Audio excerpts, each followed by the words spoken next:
Era Anders had spent her whole life listening to ice breathe. From the day she could walk, she had known the hollow resonance, the tremor that murmured up through the alloy floors of Oster every time the berg shrugged in polar tides. Now, at 30, she was chief aerotechnician of Tower 4, one of the 6 canvas-ribbed spires that caught prevailing winds and nudged the city south or east or north as drift demanded. Sailors in ancient oceans had relied on waves. The citizens of polar cities relied on icebergs the size of lost provinces and on towers like enormous white palms. The ice was never still, and neither, therefore, were they. The cartographers showed calving, increasing every season. Slivers were coming off floes that once could cradle towns. On the transparent boards in operations, red circles marked bergs declared unseaworthy, as though the ice itself were a ship that could fight. Even so, Oster remained confident. Its keel was thick. Its engineers were proud. Its people were stubborn believers in their wind geometry. But confidence cracked the same way ice did. Silent at first, then suddenly catastrophic. On the equinox, seismic array Beta reported a fissure that would in weeks split Oster's berg like a peeled orange. Chancellor Riven ordered an emergency tethering. The closest neighbor was Boreal, a rival for decades. Where Oster prized hydroponic domes and education, Boreal flaunted chrome armaments and disciplined militias. Only 5 kilometers of churning coal-black water separated the two bergs. In earlier seasons they had launched pamphlets and sometimes empty bottles with nasty poems at one another. Now, necessity overrode pride. As Riven broadcast the appeal for alliance, Era felt a knot in her stomach. Oster's survival depended on twin moorings drilled deep into Boreal's ice, merging destinies that had never wanted to meet. Boreal arrived under blood-colored dusk, its own wind towers lowered like spears.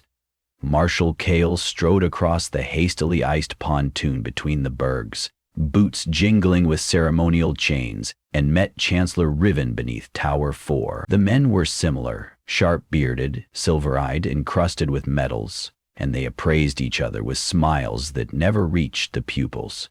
Publicly, they clasped wrists, promising cooperation. Privately, both carried blueprints.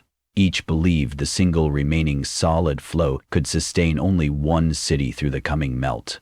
Sabotage, whispered the clerks of each capital, would be more efficient than diplomacy. Era had little patience for rumors. Her work was mechanical, empirical. She calibrated hollows in the canvas, trimmed damask to redirect slipstreams, tuned the anemometers.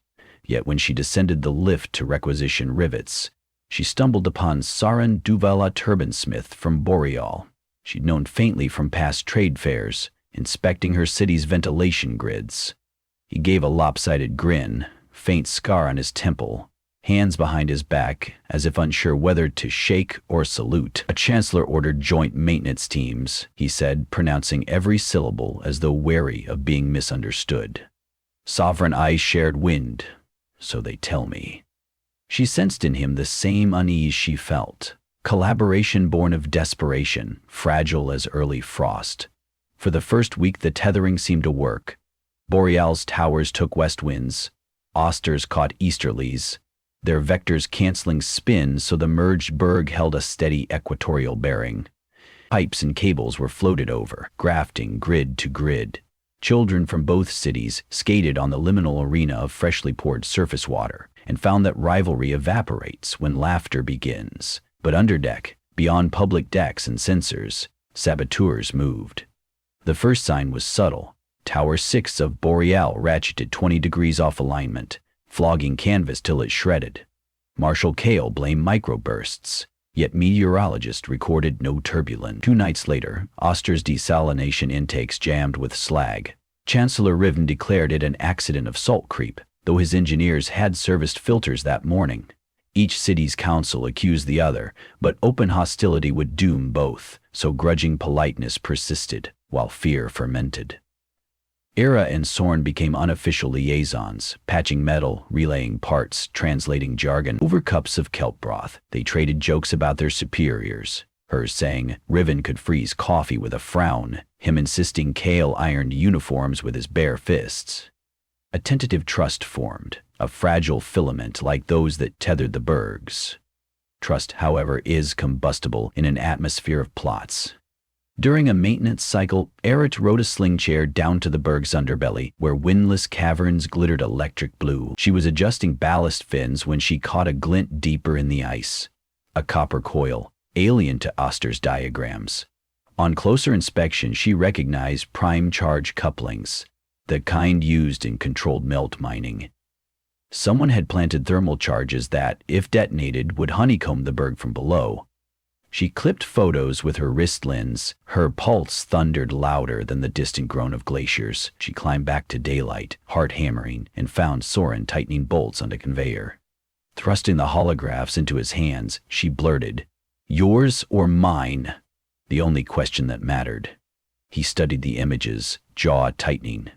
"We don't carry Novikov M5 detonators," he said. "Boreal decommissioned them seasons ago. Those specs are Austerian." Evidence pointed both ways. Austerian manufactured the charges. Boreal's engineers had once stolen the patents. Paranoia splintered obvious reasoning. That night, unable to let suspicion fester, Eric crept to the executive deck. Wind moaned outside portholes, and ice dusted starlight through glazed slits. In the conference cubicle, she overheard Chancellor Riven's clipped voice through a barely closed door. "Once Boreal's eastern flank is compromised," he said, "they'll be forced to evacuate onto our quadrant.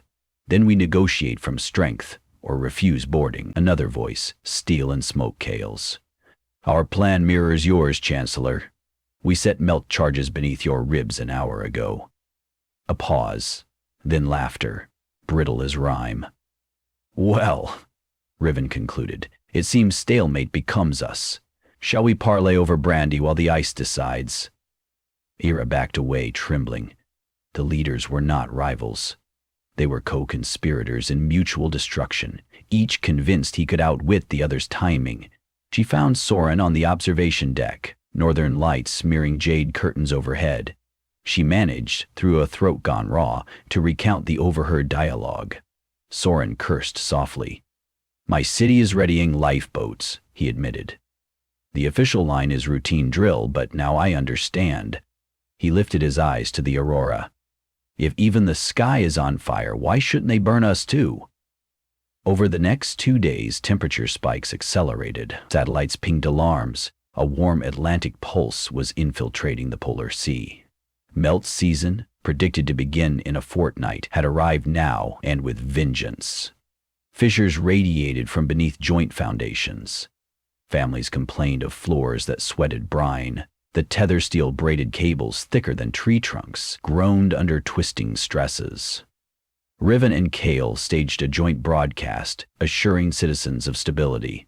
Their smiles, glossy and rehearsed, convinced almost no one. Orders drifted down the chain. Engineers from both cities were to reinforce only their native quadrants, a covert admission that cooperation had ended. Era refused. She and Soren gathered a row cohort welders, carpenters, even a Boreal medic with poet tattoos, people who believed survival required more than flags. They met in hydroponic tunnels at midnight, planning countermeasures. Soren procured borescopes. Era mapped load distribution. The medic smuggled tranquilizers in case security forces intervened.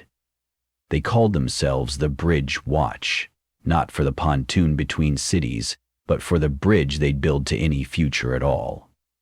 At dawn, alarms shrilled. Oster's Tower 2 toppled, its mast severed at the root. The canvas slapped water and vanished into churning foam.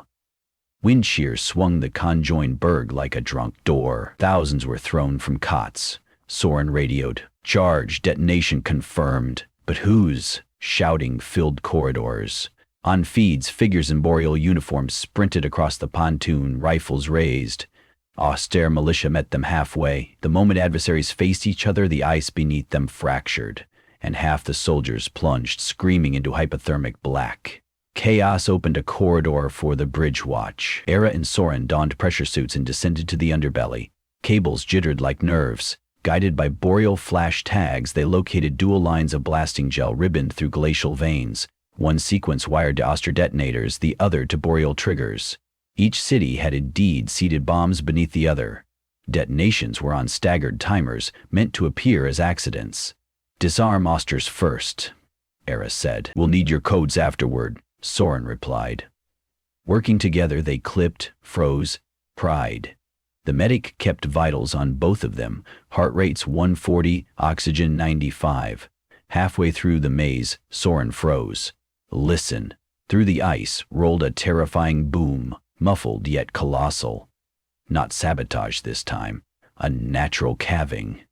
Sensors jittered. A square kilometer of berg had sheared off the southern prow. The merged city unbalanced, listing 5 degrees. Above, klaxons wailed. Abandon Sector Delta. If the berg rolled, everyone, guilty or innocent, would drown. Riven and Kale met finally not in conference but in confrontation on the central plaza, wind whipping their cloaks. Each accused the other of treachery. Shots were fired, perhaps by accident. Oster's chancellor fell, blood blooming across snow. Whether dead or wounded, no one knew. Kale shouted orders for a full cut of tethers, to claim the thicker western slab for Boreal alone. Crews scrambled with thermic saws. Era, emerging topside with frost clogged in her hair, saw cables sparking.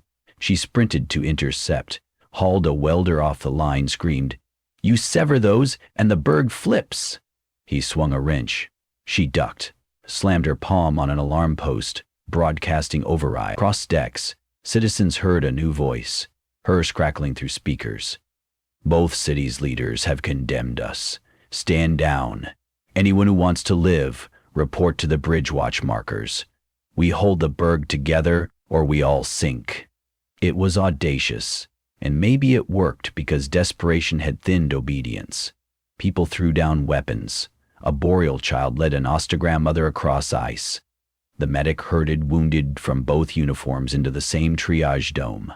Engineers on rivals in patent courts conferred over torque values and stress curves, yet Marshal Kale would not yield. He barked into his comm for Boreal gunners to fire on the remaining tethers. In that instant, Chancellor Riven, staggering but alive, lunged from the ground, dragging Kale backward. The two men grappled, slipping toward a yawning crevasse opened by the last calving. Era, 40 meters away, could only watch. They fell together, locked in hate, into blue nothing. Silence folded over the plaza, broken only by the croak of gulls, lost 1,000 miles from sunlit shore. Without orders, what were soldiers? Without flags, what were cities? People looked to the woman at the alarm post. Era swallowed, aware she was an engineer, not a statesman. "All right," she said, voice hoarse. "Tower 4 still stands, and so does Boyer's Tower 3. We can reorient wind load, relevel ballast, and weld fresh plates over the fissure. No saboteurs, no boarders, just crew." They worked. 3 straight days and nights, sleeping in shifts, fueled by kelp paste and adrenaline. The bridge watch swelled from dozens to hundreds. Families stripped ornamental copper roofs to recycle into cable sleeves. Children dragged hoses for spray ice. Musicians synchronized hammer beats into rhythms that kept fatigue at bay. Soren rewired Oster's power grid into Boreal's geothermal converters, creating redundancy. When the next Atlantic pulse struck, rocking the aggregate berg, the new cables held. Satellites captured images. A single city spanning a mottled flow, its wind towers canted like eccentric horns. Sails patched with fabric of 2 insignias now sewn together. Global councils, distant and bureaucratic, sent congratulatory transmissions. Nobody replied. They were too busy tightening bolts. Spring edged into the pale, nightless summer. Meltwater rivered through channels but drained safely off reinforced gutters. Fishing crews harvested Arctic cod that schooled beneath the shadow of amalgamated towers. The berg still migrated, but slowly, deliberately, steered by wind choreography devised jointly by scholars who'd once refused to cite each other's papers. The people named their fuse home convergence. One evening, leaning on the rail where 2 bergs had joined, Soren passed Era a flask of distilled kelp spirit. The horizon glowed iron red, reflecting greenhouse skies nobody had wished for. Chancellors, marshals, flags, he mused. They were all ballast we never needed. Ira sipped, cold vapor curling from her lips. Ballast keeps a vessel upright, she replied. Maybe they were mutiny ballast, heavy ideas to throw overboard when storms come. He grinned, eyes creased. And what keeps us upright now, Engineer Anders? She gestured to the wind towers, to the patchwork sails glittering with new welds. Cables, cloth, stubbornness, she said, and listening to ice breathe. As long as we hear it, we'll know where to place our weight. Far below the iceberg sighed, a living, irrevocably melting continent. Above, the towers caught a southerly that would nudge convergence toward the next chill current, toward temporary safety. People braced their feet in unison, feeling the turn, and the berg responded, pivoting like a prow seeking stars that were still older than politics, older even than ice. No anthem played, no banner unfurled, yet across decks and gantries and translucent domes, a quiet cheer threaded the wind.